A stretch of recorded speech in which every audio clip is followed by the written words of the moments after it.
হইতে তোমার ওই এই বৎসরের সৎ শস্য উৎপন্ন শস্য ও দ্বিতীয় বৎসরে তাহার মূল্য উৎপন্ন শস্য ভোজন করিবে। পরে তোমার তৃতীয় বৎসরে বীজ বপন করিয়া শস্য কাটিবে এবং দ্রাক্ষা ক্ষেত্রে করিয়া তাহার ফল ভোগ করিবে। আর ইহুদার কুলের যে উত্তীর্ণগণ অবশিষ্ট আছে তাহারা আবার নিচের মূল বাঁধিবে ও উপরের ফল দিবে। কেননা জেরুজালেমে হইতে অবশিষ্টাংশগণ সিয়ন পর্বত হইতে উত্তীর্ণগণ নির্গত হইবে।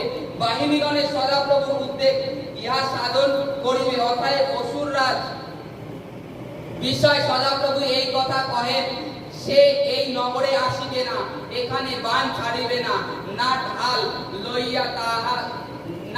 লইয়া ইহার সম্মুখে আসিবে না, ইহার বিরুদ্ধে জাঙ্গাল বাঁধিবে না। সে যে পথ দিয়া আসিয়াছে সেই পথ দিয়া ফিরিয়া যাইবে এবং নগরে আসিবে না, ইহা সদাপ্রভু কয়। কারণ আমি আপনার নিমিত্ত আপন দাস দাউদের নিমিত্ত এই নগরের রক্ষার্থে ইহার ঢাল স্বরূপ হইব। হালেলুয়া।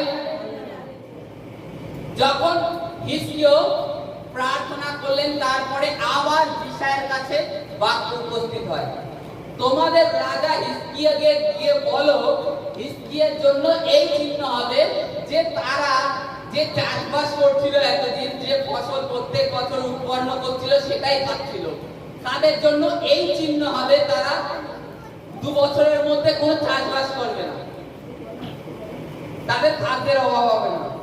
এ কি করে হলো? ঈশ্বর সেনাহরিবের যিশায়াও সেনাহরিবের হাতের থেকে বাঁচানোর কথা বললো। ঈশ্বর তার সাথে আবার বোনাস দিয়ে দিল যে 2 বছরের খাদ্য লাগবে। কি বলেছে? যে রাজা হিজকিয়া প্রার্থনা করছে যেন ঈশ্বর আমরা ওদের হাতের থেকে রক্ষা পাই। ঈশ্বর তাকে বোনাস দিয়ে দিয়েছে যে 2 বছর তোমরা কোনো চাষবাস করবে না, কোনো ফসল করবে না, তোমাদের খাদ্য এমনি হয়ে যাবে। চেয়েছেন আপনি একটা, কিন্তু ঈশ্বর তার উপরে আবার বোনাস দিয়ে দিচ্ছে, খাদ্য তোমাদের জন্য পরিশ্রম করতে হবে। এটা কেমন হলো? কি হয় শোনেন, রাত্রে বেলায় ঈশ্বরের এক দূত ঈশ্বর প্রেরণ করে, তাতে প্রায় ওখানে লোক ছিল 25 লক্ষ মতন, রাজা সেনাহরিবের লোক। সেই সমস্ত লোককে 1,80,000, বুঝলেন না তো, 1,80,000 লোক ছিল। সেই রাত্রে বেলায়, একই রাত্রে বেলায় ঈশ্বর দূত প্রেরণ করায় জাস্ট রাজা সেনাহরিব একাই বেঁচে থাকে, আর বাদ বাকি যে সমস্ত সৈন্য সামন্ত নিয়ে এসেছিল সব ঘুমিয়ে রয়েছে, আর কেউ উঠছে না। রাত্রিবেলায় ঈশ্বরের দূত এসে সব মেরে দেয়। ভালো মানুষ রাত্রিবেলায় খেয়ে দিয়ে শুয়েছে, সেনাহরিবের যে সৈন্যরা খেয়ে দিয়ে শুয়েছে, সকালবেলায় আর ঘুম ভাঙেনি। কি করে সম্ভব হলো? অদ্ভুত কাজ ঈশ্বর সদাপ্রভু করেন। তাদের গায়ে একটা চাকুর আরাম নেই। রাজা সেনাহরিব সকালবেলায় যখন ঘুম থেকে উঠে দেখে, সে নিজে পাগল হয়ে গেছে যে তাদেরকে একটাও কেউ আঘাত করেনি, অথচ তারা কি করে মারা গেল। পুরো পাগল হয়ে গেছে।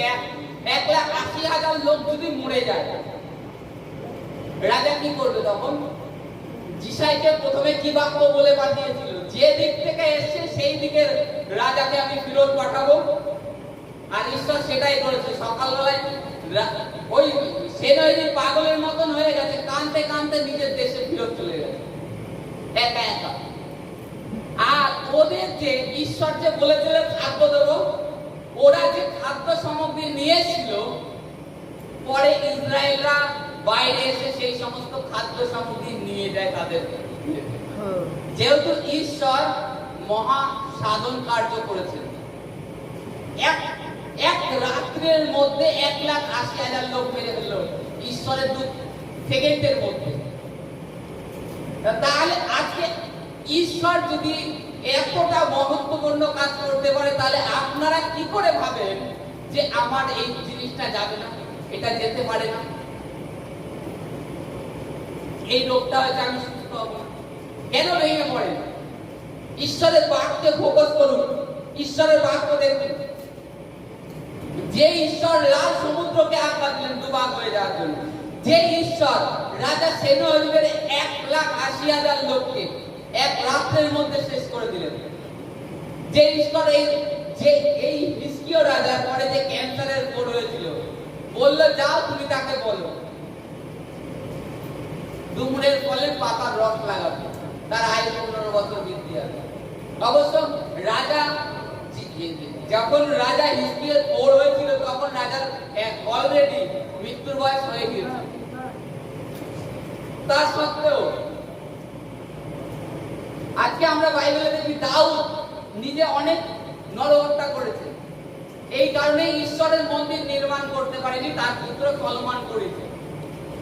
সলোমন করেছে। তা আজকে দাউদ সে বৃদ্ধ বয়সে মারা গেছে, জানি তো আমরা। তার শরীর গরম হওয়ার জন্য যুবতী মেয়েদেরকে আনা হতো যে তার শরীর যাতে গরম হয়, এতটা বৃদ্ধ হয়েছিল। কারণ দাউদ মানুষ মেরেছে, ঈশ্বরের কাজ করেছে, ঈশ্বর সবসময় আজ্ঞা দিয়েছিল দাউদ, ঈশ্বরের আজ্ঞা দিয়েছিল, কিন্তু দাউদ পাপ করেছে কিন্তু ঈশ্বর থেকে সরে যায় না। দাউদের বাক্যে লেখা আছে যে প্রভু আমি যেখানেই যাব সেখানেই তুমি, তোমার দক্ষিণ হাত আমাকে চালাবে, আমি তোমার থেকে কোথায় পালাবো। আজকে আমরা ভাবি ঈশ্বরের থেকে আমি গুপ্তভাবে কাজ করছি। আমি গুপ্ত নই। আমরা যেখানেই যাই, যে প্রান্তেই যাই, যে কি বাক্য বলি সেটা ঈশ্বর জ্ঞাত আছে, ঈশ্বর জানে। আজকে আমাদের বাক্য সঠিক হওয়া দরকার।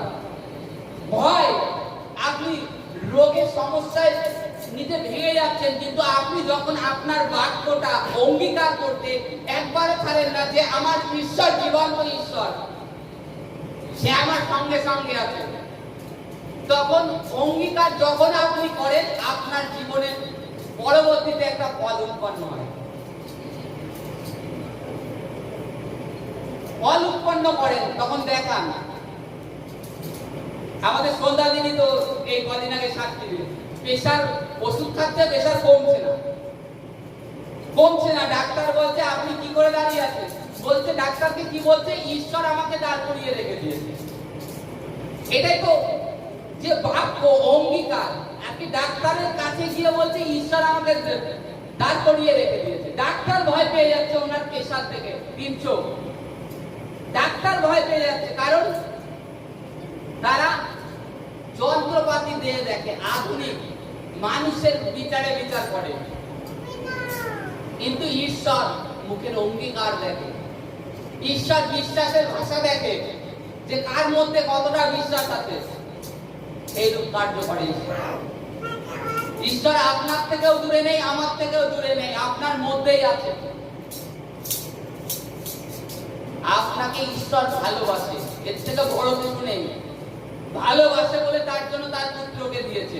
আর আপনাকে এই সমস্ত অঙ্গীকারের কথা জানার উদ্দেশ্য বেঁধে দিয়েছে যে আপনারা বাক্য জানুন। কেন আপনারা অকালে নাশ হয়ে যাবেন ঈশ্বরকে না জানার জন্য? এটাই ঈশ্বরের সুবাসনা হয়েছে। ঈশ্বরকে ধন্যবাদ করা আমাদের প্রত্যেকটা মুহূর্ত কর্তব্য, কারণ তার দয়ায় আমরা বেঁচে আছি।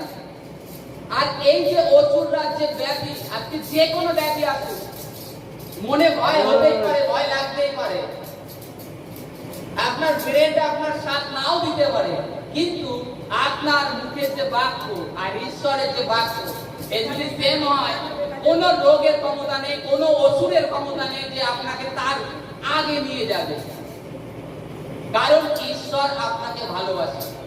আর আপনি যে তাকে আপনার ঢাল স্বরূপে রেখে দিয়েছেন, এই কারণে ঈশ্বর আপনাকে যত বড়ই ব্যাধি, যত বড়ই রোগ আসুক না কেন, ঈশ্বর আপনাকে দাঁড় করিয়ে রাখে।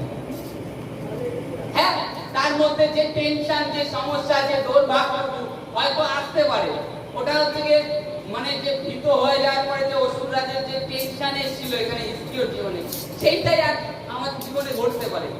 কিন্তু আপনি যতক্ষণ আপনার অঙ্গীকারে দাঁড়িয়ে আছেন ততক্ষণ অসুর রাজের কোনো সাধ্য নেই।